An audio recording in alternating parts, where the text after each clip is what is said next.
O presidente da Câmara dos Deputados, Rodrigo Maia, disse no início da tarde de hoje que o que impede a chegada de insumos chineses para a fabricação de vacinas contra o coronavírus no Brasil são problemas técnicos.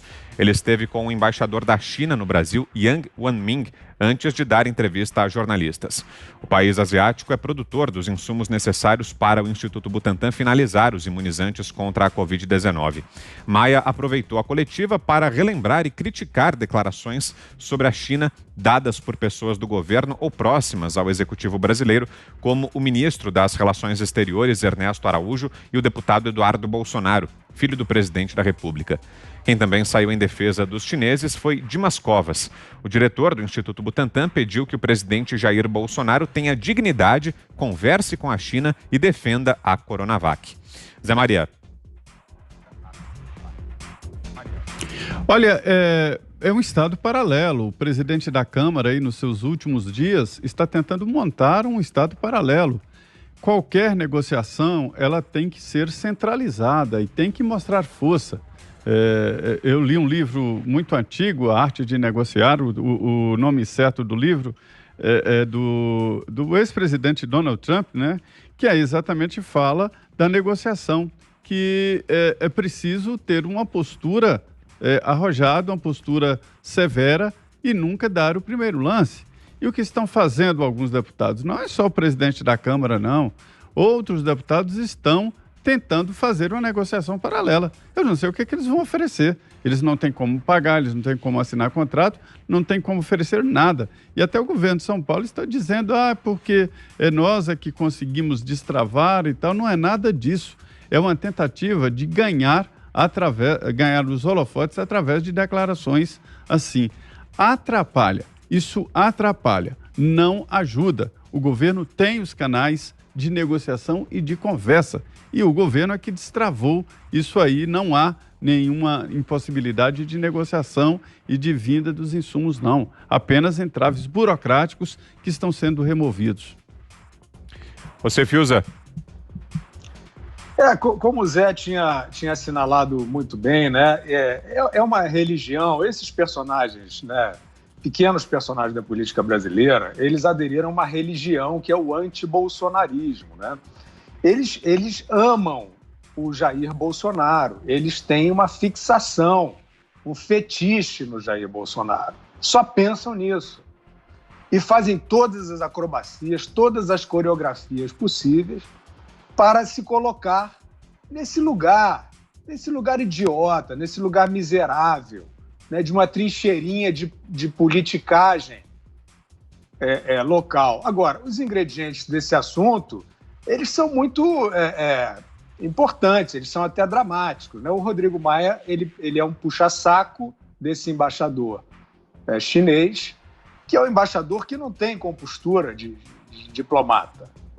É um embaixador que desafia cidadãos brasileiros sem nenhuma noção do que seja o trabalho da diplomacia, porque ele serve a uma ditadura, só por isso. A ditadura sabe que o instrumento principal de negociação é o porrete, é a força. Toda a ditadura sabe disso, para os critérios dela, né? Então, é esse regime que é um regime que não pode ser tratado como um parceiro leal, a não ser que ele passe a tratar o seu povo com dignidade, a não ser que ele traga transparência para as práticas que ocorrem dentro do seu território. Senão, ele tem que ser tratado. Pode haver, evidentemente, não é uma refração contra um país, mas ele tem que ser tratado com esse cuidado.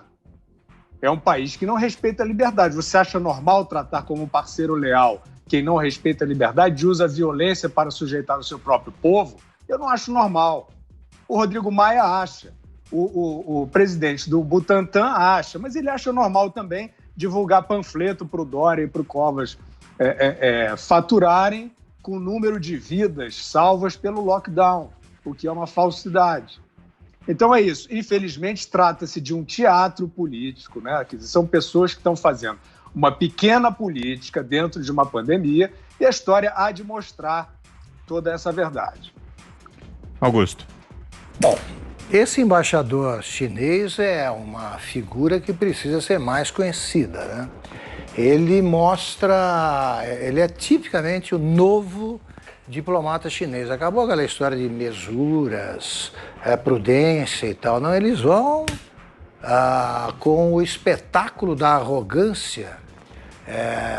E esse embaixador chinês é um modelo. É evidente que ele não criou um estilo próprio. Ele faz o que a ditadura chinesa, que, como lembrou o Guilherme, é bom lembrar sempre, controla tudo, controla a vida das pessoas, tá? Tem o direito de vida ou morte sobre todos. É uma ditadura sórdida, como toda ditadura. Ele é a cara da ditadura chinesa, esta nova etapa. Tá? Eles perderam o pudor e agora acham que deve deixar muito claro que eles têm um poderio econômico suficiente para dobrar países. Eu vou me referir de novo, porque pouca gente conhece, é Leonardo Coutinho, um belo jornalista que contou essa história e merece ser mais conhecida, que é a história do tratado, do acordo assinado pelo governo chinês e pelo governo argentino, depois da aprovação do Congresso argentino, agora há poucos anos, para a construção de uma base no deserto da Patagônia, uma base chinesa de satélites. Quando o presidente Macri assumiu, ele viu os termos do tratado e ficou abismado, né? Numa das cláusulas, ele estava proibida a entrada de argentinos nesse território. Então é um território chinês, um enclave chinês dentro da Argentina. Então o Macri convocou o embaixador, que esse embaixador do Brasil, era embaixador na Argentina. Foi embaixador de 2014 a 2018.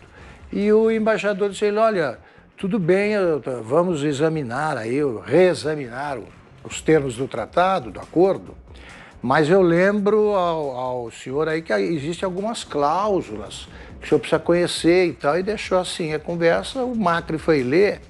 As cláusulas diziam o seguinte: qualquer mudança no conteúdo, em qualquer cláusula desse acordo firmado entre a China e a Argentina, implicaria a revisão de todos os acordos feitos entre a Argentina e China, inclusive, claro, os acordos comerciais. Todos.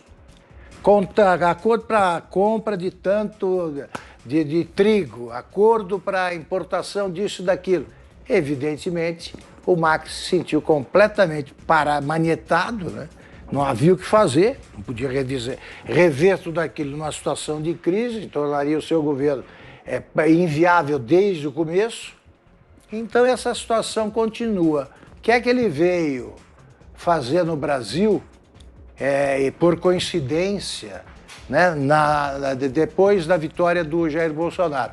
Veio para imobilizar o governo brasileiro se não concordar com a seguinte proposta: eles têm que optar entre Estados Unidos, parceria com os Estados Unidos ou com a China. Aí envolve aquela história do 5G? 5G, 6G, essas coisas todas. E é esse o trabalho dele. Aprendeu bem, direitinho o português, para ser agressivo e ficar recebendo aí os vassalos, como esse Rodrigo Maia, que de repente resolveu, como eu disse há pouco, viver os seus últimos dias fantasiado de presidente da República. Mas isso aí, essa fantasia não engana nem em desfile da Série C das escolas de samba do Rio de Janeiro. O terceiro grupo. Você, Ana?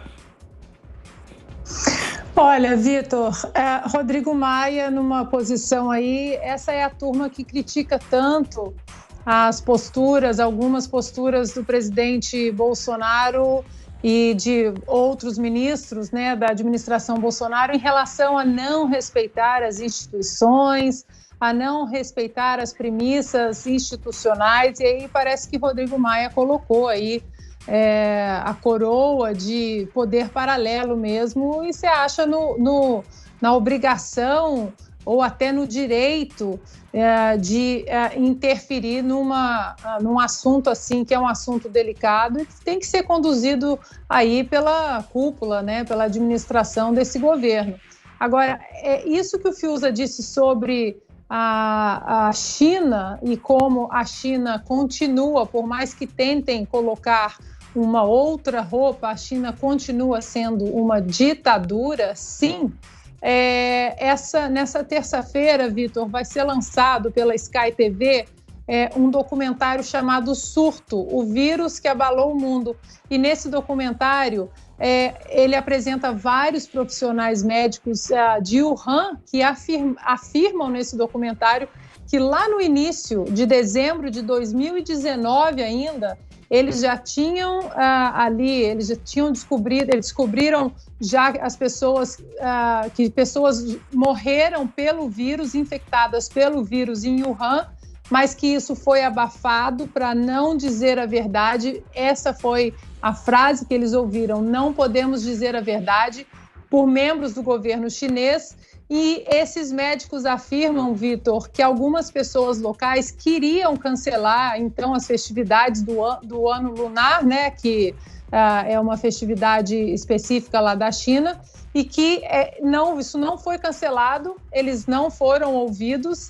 E, de acordo com o jornal Daily Wire, aí, aspas, que ainda em 12 de janeiro a OMS dizia que não havia nenhuma evidência clara de transmissão de pessoa para pessoa e disse que estava assegurada da qualidade da resposta da China e que em janeiro, quando a OMS divulgou seu primeiro relatório de situação sobre o vírus, a doença havia infectado pelo menos 278 pessoas na China e se espalhado para 3 outros países, mas que foi abafado pelo governo chinês. Isso aí lembra muito, Vitor, Zé, Fiuza e Augusto, Chernobyl, né? Assim que Chernobyl aconteceu, aquela explosão toda, a primeira coisa a ser feita foi abafar, não deixar que nenhuma notícia saísse para o mundo afora em relação àquela terrível, aquela tragédia histórica de Chernobyl.